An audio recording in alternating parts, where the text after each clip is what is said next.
warahmatullahi wabarakatuh. Perkenalkan, nama saya Sony Darmawan dengan NPM 220010034. Di sini saya akan melakukan clinical examination of hematology problem. Baik, kita mulai saja. Bismillahirrahmanirrahim. Assalamualaikum Bu. Perkenalkan, nama saya Sony Darmawan dengan Dr. Sony di sini yang sedang bekerja pada klinik hari ini. Hari ini kita akan melakukan pemeriksaan fisik. Apakah ada kelainan darah pada anak ibu ya? Apakah ibu bersedia? Bersedia. Baik, saya izin sambil menulis identitas anak ibu ya. Lalu kita akan melakukan cuci tangan sesuai 6 langkah WHO. Lalu ini adalah anak dari pasien.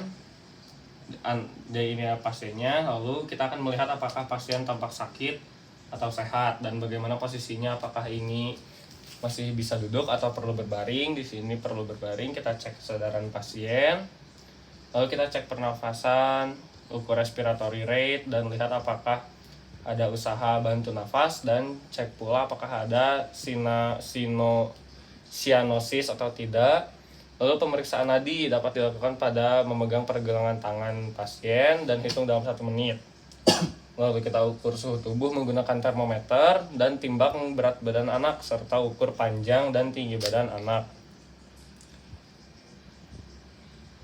Lalu kita akan melihat wajah, kita identifikasi pasiennya apakah dia pucat atau tidak, untuk rambutnya apakah dia kering atau tidak.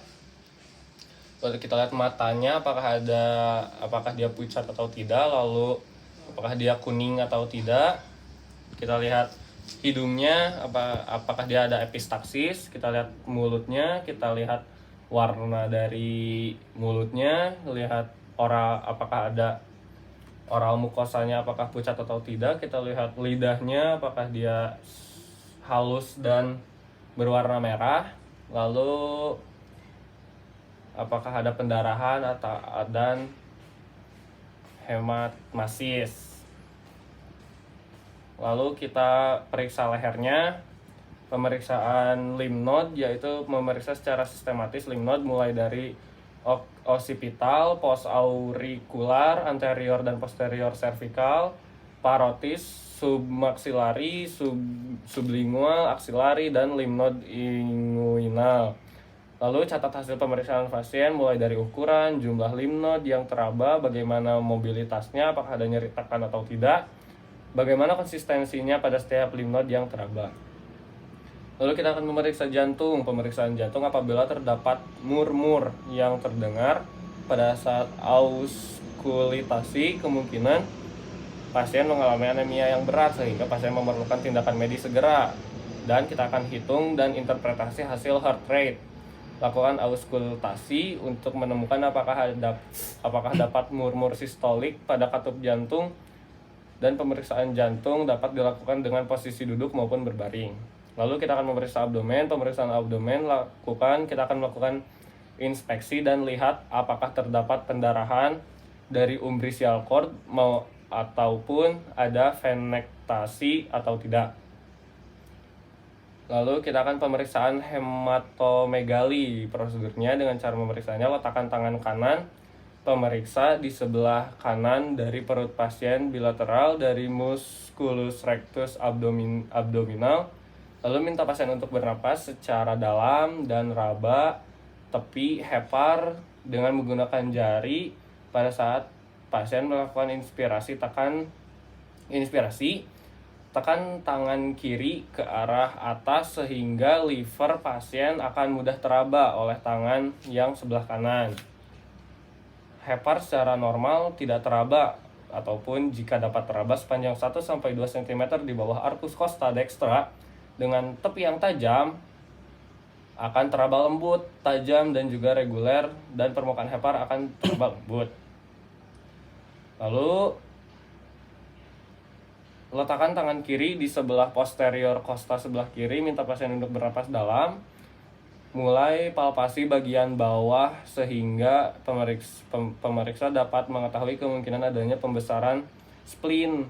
Lalu kita akan catat bagaimana permukaan dan kontur dari spleen ketika pasien inspirasi. Lakukan penekanan dengan tangan kanan dan kiri dan rasakan permukaan spleen. Nilai apakah terdapat ada pembesaran spleen dengan rasio 1-8 dan buatlah garis imajiner 1-8. Garis imajiner souvenir ini ditarik dari left mid clavicula ke arah sias. Pastikan ini adalah spleen dan menentukan incisure lienalis apabila spleen tidak dapat dipalpasi. Lalu periksa Traub space, yakni lakukan perkusi pada linea aksilaris anterior kiri pada ICS 8-10. Apabila ditemukan adanya dal pada hasil perkusi pada trouble space, maka ini menunjukkan trouble space terisi dan menunjukkan adanya splenomegali. Lalu pemeriksaan genitalia, periksa apakah terdapat perbesaran testis pada anak laki-laki atau tidak. Atau pemeriksaan anus dapat dilakukan dengan melihat apakah terdapat melena atau hematosesia. Lalu kita akan memeriksa kuku, nilai apakah pucat atau tidak, apakah ada cyanosis atau tidak, apakah terdapat clubbing finger atau spoon nail. Lalu periksa palmar, apakah pucat atau tidak. Lalu periksa sendi tulang, apakah terdapat hematrosis atau nyeri pada tulang. Lalu periksa skin, dinilai dengan melihat kulit yang tampak pucat atau keabu-abuan yang merupakan tanda hemosiderosis. Kemudian nilai apakah kulit tampak kering, apakah terdapat purpura, peteki, ekimosis, dan hematoma. Kesimpulannya kita menyebutkan kemungkinan diagnosis dan hasil interpretasi. Baik Bu, dari hasil pemeriksaan fisik saya menemukan anak ibu mengalami anemia derajat ringan atau sedang yang dibuktikan dengan adanya pucat pada konjungtiva, mukosa mulut yang tampak pucat, kuku, dan telapak tangan kulit yang tampak pucat. Lalu setelah hasil pemeriksaan kita mencuci tangan kembali dengan 6 langkah WHO. Alhamdulillah pemeriksaannya sudah selesai. Mohon maaf apabila ada kesalahan. Wassalamualaikum warahmatullahi wabarakatuh.